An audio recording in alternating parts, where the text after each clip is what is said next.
Friends, कैसी चल रही है आपकी पढ़ाई। आज हम प्रोनाउन के सेकंड क्लास में आ गए हैं। आशा कर रहे हैं कि आप पढ़ाई अच्छे से कर रहे हो ताकि आपका फर्स्ट अटेम्प्ट में ये एग्जाम निकल जाए।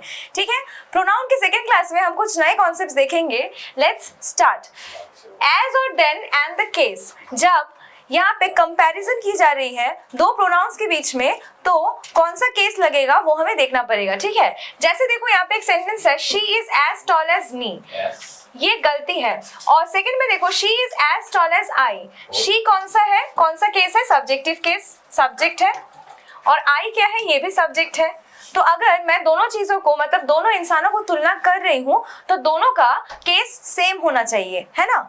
यहाँ पे she is as tall as me अगर होता तो ये होता सब्जेक्ट और ये होता ऑब्जेक्ट, तो इसमें गलती हो जाती। ठीक है, तो हम लोगों को इसका केस हमेशा सेम रखना पड़ेगा जब एज और देन से कंपेयर किया जा रहा है। Let's see more examples. She is better than me. This is also wrong because she is subjective case, me is objective case. क्या होना चाहिए, she is better than I. ठीक है, उसके बाद देखो कुछ क्वेश्चंस है। Contrary to earlier reports, I found him brighter than I during our meeting. यहाँ पे आपको क्या चीज से तुलना की जा रही है, मतलब I को किससे तुलना की जा रही है, him से। तो बेसिकली यहाँ पे देखा जाएगा तो I found him, ये सेंटेंस सही है, मतलब I है सब्जेक्ट, ये है वर्ब, ये है ऑब्जेक्ट। brighter than, उसके बाद कौन सा केस होना चाहिए, me, ऑब्जेक्टिव केस होना चाहिए, क्योंकि देन से पहले ऑब्जेक्टिव केस था तो देन के बाद भी ऑब्जेक्टिव केस होना चाहिए। ठीक है, उसके बाद दो she appears taller but she is just an inch taller than me. यहाँ पे देखो, दो she appears taller but she is just an inch taller than me. यहाँ मी है, टॉलर के पहले कौन सा है, शी, तो शी के साथ यहाँ मी हो सकता है, नहीं, टॉलर देन आई।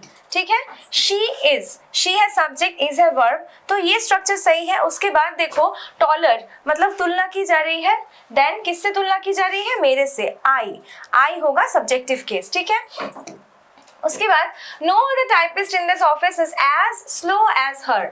यहाँ पे देखो, मुझे पता नहीं सब्जेक्टिव केस या ऑब्जेक्टिव केस, कोई भी चीज लिखा हुआ नहीं है। क्या लिखा हुआ है उसके रिप्लेसमेंट में, no other typist. No other typist is definitely a subject, एक सब्जेक्ट की तरह ही ट्रीट होगा definitely, because a sentence obviously starts with a subject. तो सब्जेक्टिव केस ही हुआ, तो is as slow as her होना चाहिए या शी होना चाहिए, सब्जेक्टिव केस शी हो गया। उसके बाद देखो, you are more beautiful than her. यहाँ पे you are more beautiful than her, than के बाद है हर और देन के पहले क्या है, यू। तो यू सब्जेक्टिव केस है या ऑब्जेक्टिव केस है, कैसे समझ में आएगा, सेंटेंस के स्टार्ट में है तो सब्जेक्टिव केस होगा। ठीक है, चलो लिख देते हैं सब्जेक्टिव केस। तो यहाँ पे देन क्या होना चाहिए, शी, ये भी सब्जेक्टिव केस होना चाहिए। ठीक है, she likes you as much as I. She है सब्जेक्ट, लाइक्स है वर्ब, यू है ऑब्जेक्ट।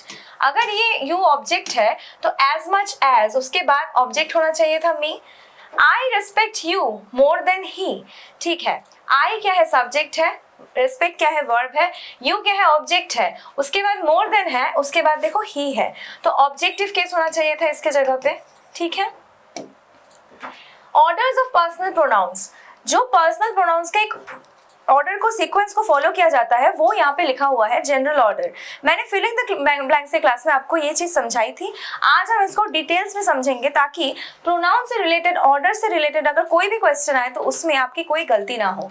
जनरल ऑर्डर क्या है, 2 3 1, second person two, you, third person क्या है, ही और शी, और आई है फर्स्ट पर्सन। ठीक है, तो मतलब तुम, वो और मैं, ये जनरल ऑर्डर में फॉलो हुआ है। ठीक है, कभी हम सेंटेंस बोल रहे हैं, कोई भी नॉर्मल सेंटेंस बोल रहे हैं जहाँ पे सपोज मैं, तुम और वो पार्टी में जा रहे हैं, ऐसे अगर बोलेंगे तो सेंटेंस गलत हो जाएगा। बल्कि हमें क्या बोलना चाहिए, तुम, वो और मैं पार्टी में जा रहे हैं। ठीक है, पहले सेकंड पर्सन को बोलना है, फिर थर्ड पर्सन को, फिर फर्स्ट पर्सन को। और यदि हम कभी कन्फेस कर रहे हैं, जैसे वाइल कन्फेसिंग और एक्सेप्टिंग मिस्टेक्स, तब कौन सा ऑर्डर होगा, 1 2 3। कोई मिस्टेक एक्सेप्ट कर रहे हो जहाँ पे तुम खुद भी शामिल हो तो definitely it's a confession, and the confession always starts with the first person. ठीक है, मैंने, तुमने और उसने ये काम किया, ना कि उसने तुमने और मैंने, ये नहीं बोलेंगे क्योंकि डेफिनेटली पहले खुद से स्टार्ट होना चाहिए, मैंने, तुमने और उसने ये काम किया, वी कमिटेड दिस मिस्टेक। ठीक है, तो यहाँ पे क्या होना चाहिए, पहले मेरे अपनी बात को बोलना है, फिर सेकंड पर्सन के बारे में बोलना थर्ड पर्सन को, ठीक है। तो इसका ऑर्डर क्या होगा, 1 2 3, first person, second person, third person, ठीक है। मतलब मैंने, तुमने और उसने, हम तीनों ने मिलके ये काम किया, ठीक है। तो यहाँ पे देखो कुछ सेंटेंसेस है, इनको मुझे सुधारना है। I, you and he are going to the party, party में जा रहे हैं, तो 2 3 1 होना चाहिए। 2 मतलब यू, 3 मतलब he, and I are going to the party, ऐसे होना चाहिए था, ठीक है। उसके बाद I and you are going to the party, यहाँ पे क्योंकि देखो थर्ड पर्सन नहीं है, फिर भी सेकंड पर्सन तो है, सेकंड पर्सन है, थर्ड पर्सन नहीं है, तो क्या हुआ, थर्ड पर्सन को भूल जाते हैं। 2 के बाद होना चाहिए 1, you and I are going to the party, ठीक है। You and I are responsible for the loss. अच्छा, यहाँ पे क्या बोला जा रहा है, you and I are responsible for the loss, क्या ये कोई कन्फेशन है? हाँ जरूर, इसीलिए आई एंड यू होना चाहिए था। उसके बाद देखो, you, he and I have stolen money. This is also a confession. यहाँ पे क्या होना चाहिए, I, you and he. First person, second person and third person have stolen money, ठीक है। Me and you will go to the party.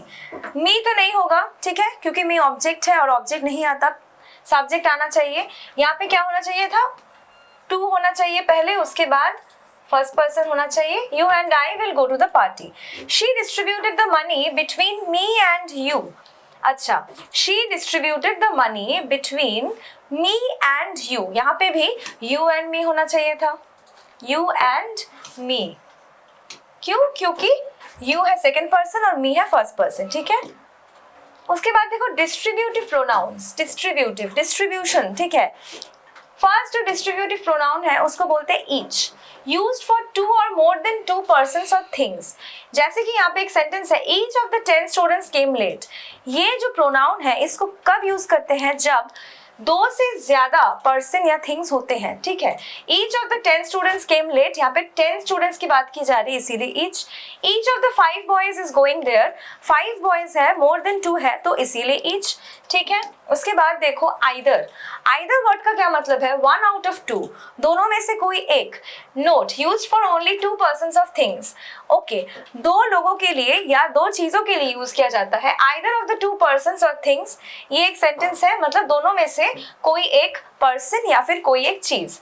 Either of the 2 boys is intelligent, ये एक sentence है, दोनों में से कोई एक जो बॉय है वो इंटेलिजेंट है। और नेक्स्ट सेंटेंस देखो, there are 2 pens, either is black. तो basically there are 2 pens, 2 pens है, उनमें से कोई एक ब्लैक है, ठीक है। तो आइदर का वर्ड, आइदर का मीनिंग आपको समझ में आ रहा है, आइदर कब यूज होता है। अब देखो एक सेंटेंस है यहाँ पे, either of the 3 sisters is beautiful.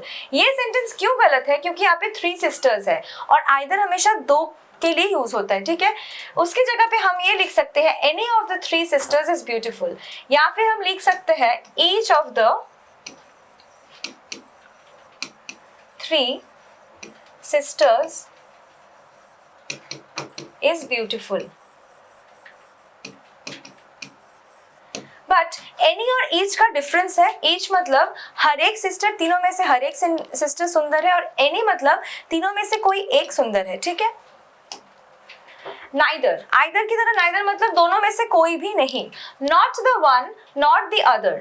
Note, used for only 2 persons और थिंग्स। सिमिलरली 2 पर्सन्स या 2 थिंग्स के लिए यूज होता है। Neither of the 2 criminals has been arrested. दोनों में से कोई भी क्रिमिनल अरेस्ट नहीं हुआ। There are 2 cars, neither is new. दोनों कार्स है, दोनों में से कोई भी नया नहीं है, ठीक है। Note, neither is not used for more than 2 persons or things. None is used. Not, no one. अच्छा, neither 2 से ज्यादा लोगों के लिए या चीजों के लिए यूज नहीं होता, उसकी जगह पे none यूज होता है। और none और no one अलग है, वो हम देखेंगे बाद में। no one एक indefinite pronoun है और none एक अलग pronoun है, ठीक है। तो यहाँ पे क्या होगा, neither of the 5 criminals has been arrested is wrong because there are 5 criminals. 2 नहीं है, 5 है, तब उसके जगह पे क्या होना चाहिए, none. None of the 5 criminals has been arrested. Okay, so here are some questions. It is very easy to do, so I believe that any of the 2 men can do it without putting in such effort. यहाँ पे क्या बोला गया है, 2 men, ठीक है। तो क्या होना चाहिए, it is very easy to do, so I believe that either of the two men can do it without putting in such effort. So option B में either होना चाहिए था. None of the two boys was present at the school meeting, so the principal was very angry with them. यहाँ पे भी देखो दो लड़कों की बात की जा रही है. None मैंने बोला था दो से अधिक जब मतलब persons या things होते हैं तब यूज होता है, तो यहाँ पे बोलना चाहिए था मुझे neither. ठीक है, तो यहाँ पे भी A पार्ट गलत था. उसके बाद neither of the three sisters is married and it is nothing short of a unbearable burden for him. यहाँ पे an होना चाहिए. This is a printing mistake. Anyways, यहाँ पे देखो neither भी है और three sisters भी है. 3 के साथ क्या कभी neither होता है? नहीं. तो यहाँ पे क्या होना चाहिए था? यहाँ पे मैं बोल सकती हूँ neither of the three sisters is married and it is nothing short of an unbearable burden for him. यहाँ पे तीनों में से कोई भी married नहीं है. So basically none होना चाहिए यहाँ पे. None of the three sisters is married and it is nothing short of an unbearable burden for him. Okay, उसके बाद फोर्थ क्वेश्चन है either of the 5 teams may win as said the CEO of the IPL in the meeting last night. यहाँ पे भी देखो 5 teams है और यहाँ पे उसके साथ either है, नहीं होगा either. ठीक है, तो यहाँ पे क्या हो सकता है?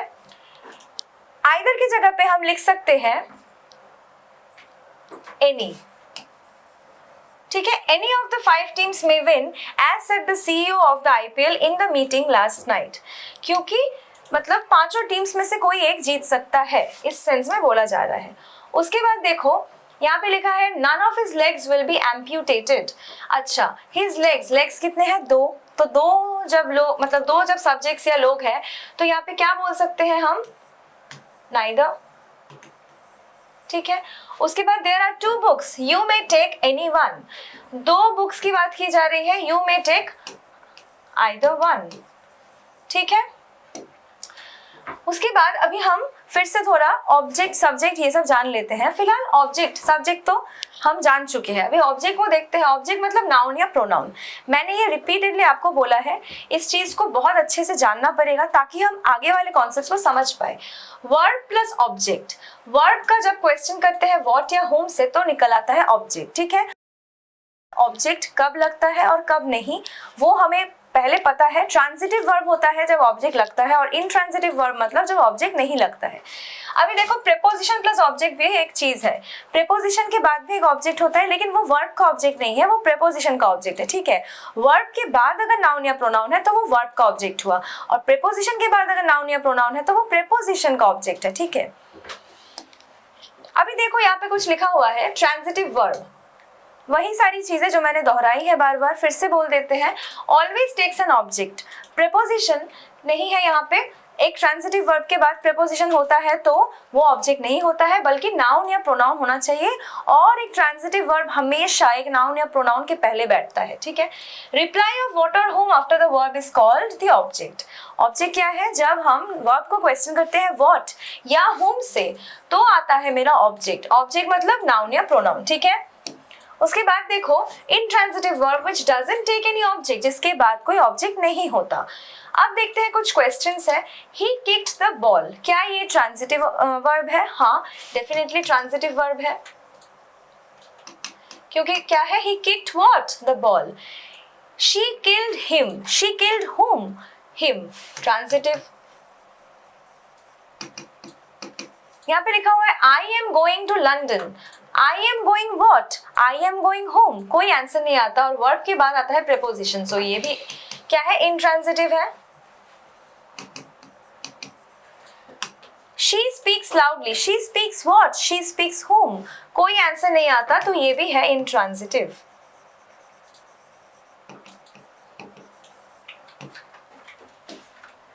अब देखो रिफ्लेक्सिव प्रोनाउंस. रिफ्लेक्सिव प्रोनाउन मतलब जिस प्रोनाउन के बाद सेल्फ या सेल्स लगता है. पर्सनल प्रोनाउन आई है तो उसका रिफ्लेक्सिव प्रोनाउन होगा माई सेल्फ. यू है तो योर सेल्फ, प्लूरल में यू है तो योर सेल्फ. ही का हिमसेल्फ, शी का हर सेल्फ, इट का इट सेल्फ, वी का आवर सेल्फ और दे का देमसेल्व्स. ठीक है, अब देखते हैं इसका कॉन्सेप्ट क्या है. She killed Rahul. अगर मैं बोलूं शी किल्ड तो ये सेंटेंस अधूरा रह जाएगा। और किल क्या है, एक ट्रांजिटिव वर्ब है, इसीलिए उसके बाद एक ऑब्जेक्ट का होना जरूरी है। यहाँ पे ऑब्जेक्ट कौन है, राहुल है। अगर ये सेंटेंस में ऐसे लिख रही हूँ तो ये गलत हो जाएगा, because there is no object after killed. ठीक है, दे हर्ट राहुल, यहाँ पे भी देखो दे हर्ट भी एक ऐसा वर्ब है जो कि ट्रांजिटिव है, उसके बाद एक ऑब्जेक्ट होना चाहिए। दे हर्ट के बाद अगर मेरे पास ऑब्जेक्ट नहीं है तो भी सेंटेंस इनकम्प्लीट है, गलत है, क्योंकि ट्रांजिटिव वर्ब है। अब देखो नोट में क्या लिखा है, when the subject of a verb receives an action in this case reflexive pronoun is used. ठीक है, अगर सब्जेक्ट खुद रिसीव कर रहा है एक्शन को तो वो क्या है, रिफ्लेक्सिव प्रोनाउन हो जाता है। तो अगर मैं यहाँ पे शी किल्ड तक लिखूं तो गलत है, लेकिन अगर मैं लिखूं शी किल्ड हरसेल्फ तो यहाँ पे सेंटेंस सही है, क्योंकि ट्रांजिटिव वर्ब के बाद एक ऑब्जेक्ट है। और जब ऑब्जेक्ट नहीं दिया गया है तब मैं इसको रिफ्लेक्सिव प्रोनाउन बना सकती हूँ, मैं खुद पे एक्शन ले रही हूँ। यहाँ पे शी किल्ड हरसेल्फ, वो खुद पे एक्शन ले रही है। सिमिलरली मैं लिख सकती हूँ दे हर्ट देमसेल्व्स, प्लूरल में।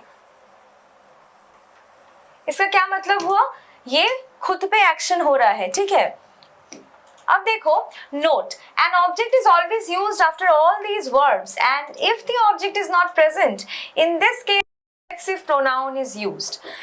अगर कुछ वर्ब्स के पहले मतलब कुछ वर्ब्स के बाद हम देखते हैं ऑब्जेक्ट नहीं है तो वहां पे रिफ्लेक्सिव प्रोनाउन होगा। ठीक है, तो उनमें से कौन कौन से लिस्ट में कौन कौन से वर्ब्स आते हैं वो हम देख लेंगे from examination point of view. वैसे तो ट्रांजिटिव वर्ब्स का लिस्ट बहुत बड़ा है, लेकिन तुम अगर ये मेमोराइज कर लोगे तो इनमें से आपके क्वेश्चंस कॉमन आ जाएंगे। क्या क्या है, अम्यूज है, एंजॉय है, अक्विट है, avail, absent, present, introduce, adapt, pride. ठीक है, इस लिस्ट को पॉज करके अच्छे से लिख लो और समझ लो कि इनके बाद हमेशा एक ऑब्जेक्ट का आना जरूरी है। अगर ऑब्जेक्ट नहीं आता है तो रिफ्लेक्सिव प्रोनाउन यूज होगा। ओके, कॉन्सेप्ट क्या समझना है, I enjoyed the party last night. Sentence number 1 में लिखा है मैंने पार्टी एंजॉय किया लास्ट नाइट। तो क्या एंजॉय किया, एंजॉयड व्हाट, द पार्टी। तो यहाँ पे देखो, यहाँ पे एक सेंटेंस में, इस सेंटेंस में एंजॉयड के बाद एक नाउन है, मतलब यहाँ पे एक ऑब्जेक्ट है। लेकिन I enjoyed in the party last night, this sentence is incomplete because enjoyed के बाद मैंने बोला था एक ऑब्जेक्ट होना चाहिए, एक प्रीपोजिशन है, ऑब्जेक्ट तो नहीं है नाउन या प्रोनाउन। तो आई एंजॉयड माई सेल्फ, क्योंकि मेरे पास कुछ पता नहीं है तो मैंने रिफ्लेक्सिव प्रोनाउन दिया। और आई का कौन सा रिफ्लेक्सिव प्रोनाउन होगा, माई सेल्फ। आई फैमिली का ही होगा, यहाँ पे अगर ही होता तो हिमसेल्फ होता। ठीक है, he introduced the topic to the DM. He introduced what? The topic to the DM. ठीक है, तो यहाँ पे है मेरा सब एक ऑब्जेक्ट है। ठीक है, नाउन या प्रोनाउन है, नाउन है यहाँ पे, लेकिन he introduced to the DM, introduced के बाद कुछ नहीं है तो क्या लिख सकते हैं, मैंने बोला था हिम फैमिली से आ जाएगा हिमसेल्फ, हिम वाले फैमिली से आ जाएगा himself. He introduced himself to the DM. दोनों का मतलब भी देखो बदल जा रहा है, उसने एक टॉपिक इंट्रोड्यूस किया और उसने खुद को इंट्रोड्यूस किया। सो आशा करते हैं कि रिफ्लेक्सिव प्रोनाउन का ये कॉन्सेप्ट आप अच्छे से समझ गए हैं। नेक्स्ट स्लाइड्स में, नेक्स्ट वीडियोस में हम प्रोनाउन को सम अप करेंगे और जितने भी बाकी कॉन्सेप्ट्स हैं उनको अच्छे से समझेंगे। अच्छे से प्रिपेयर करो और कोई भी डाउट्स है तो हमारे कमेंट बॉक्स में जरूर पूछो। Like the video, share it with your friends and subscribe to the channel.